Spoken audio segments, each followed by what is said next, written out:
Campaign 2024. Which message will resonate with voters? They're eating the dogs, the people that came in. They're eating the cats. Kill the bastards. Hello everybody, Atlas here. I was writing a video script the day of the debate, ready to rip into Kamala for LARPing like a jingoistic conservative politician, but then, the debate rolled around and, well, solid performance. Here's the way I see it. While Kamala definitely flubbed some segments and came off as way too much of a warhawk, Donald Trump came off as not only senile and conspiratorial, but also unprepared, and Kamala was able to punish him for it. But before we hop into the debate highlights and analysis, I did want to briefly talk about the ongoing devastation and genocide in the Gaza Strip. The Palestinian Ministry of Health says 41,712 Palestinians have been murdered in Gaza since October 7th, including almost 16,500 children. However, some researchers estimate the actual death toll is over 186,000 people. Please consider looking into some of the links in the description for ways to help, links to charities and educational resources. And please, keep talking about Palestine. Thank you so much. Let's talk about Donald J. Trump. Ooh, baby. Donald Trump's main goal going into this debate was to paint himself as more moderate. The fact of the matter is, Donald Trump is deeply unpopular. And while he might have an incredibly supportive base, his extremism and abrasiveness has definitely alienated some moderates and independents, and he needs some of those voters in order to cross the finish line this November. So what did Trump do on the debate floor? He went hog wild. The truth is, folks, Trump is a conspiracy nut at heart. It's not just a grift. He believes some of that shit. And he's an incredibly impulsive conspiracy nut at that. He just couldn't help himself. He said the baby will be born and we will decide what to do with the baby. In other words, we'll execute the baby. Now she wants to do transgender operations on illegal aliens that are in prison. They're eating the dogs, the people that came in. They're eating the cats. They're eating the pets of the people that live there. I mean, wow. Truly incredible stuff. I mean, I think it's obvious. We should give this guy the nuclear launch codes again. Am I right? Am I right? On a serious note, this is honestly further than I thought Trump would go, at least on the debate stage. I mean, you don't have to be a genius to understand that this insanely racist and radical and just plain stupid rhetoric won't play well with the average American. The other thing, too, is Donald Trump is just ultimately a bad politician.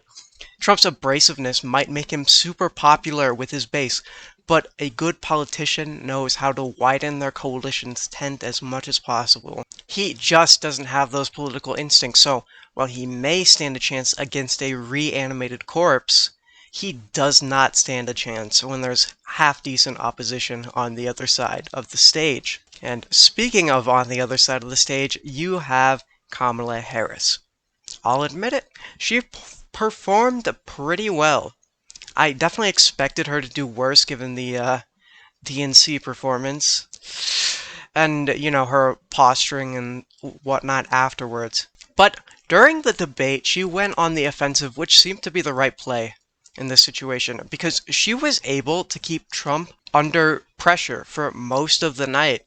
In the economy segment, I think she did a good job establishing herself as a candidate separate from Joe Biden. Instead of trying to defend her and Biden's record, she said, "This is what I'm going to do in office."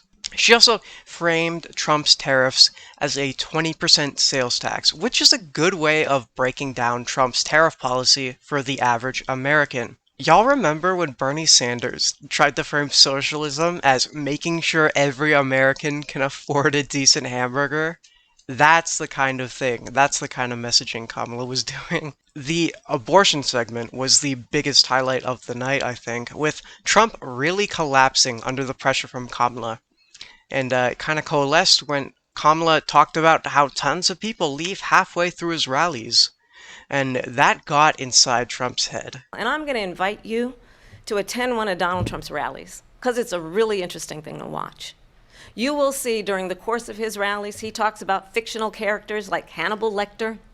He will talk about windmills cause cancer. And what you will also notice is that people start leaving his rallies early out of exhaustion and boredom. And I will tell you, the one thing you will not hear him talk about is you. Saying that kind of caused him to become even more unhinged than he was before. She said people start leaving. People don't go to her rallies. There's no reason to go. And the people that do go, she's bussing them in and paying them to be there, and then showing them in a different light. So she can't talk about that. People don't leave my rallies. But, oh my God, was Kamala Harris a war hawk that night. On the issue of the economy, she accused Trump of selling America out to the Chinese military. How was she on Israel-Palestine? Well, let's understand how we got here. On October 7th. Yeah, dude. Everything was peaceful until Hamas woke up one day and was like, yeah, dude, we should just start killing people. Wouldn't that be funny, I think? It's not like the Israeli state has been ruthlessly oppressing Palestinians and doing apartheid for the last 76 years. Hamas just got out of bed one day and decided to kill people because they were bored.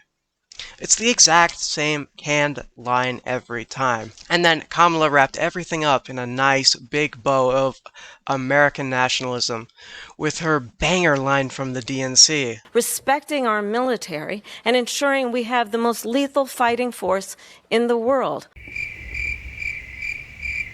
And don't get me wrong, Trump is just as much of a warmonger as Kamala, but Kamala was supposed to be making peace with the uncommitted movement and the left, not shilling Lockheed Martin propaganda. Despite all this, most of the focus of the debate discourse was on Trump's miserable performance, putting less focus on Kamala's, terrible foreign policy positions.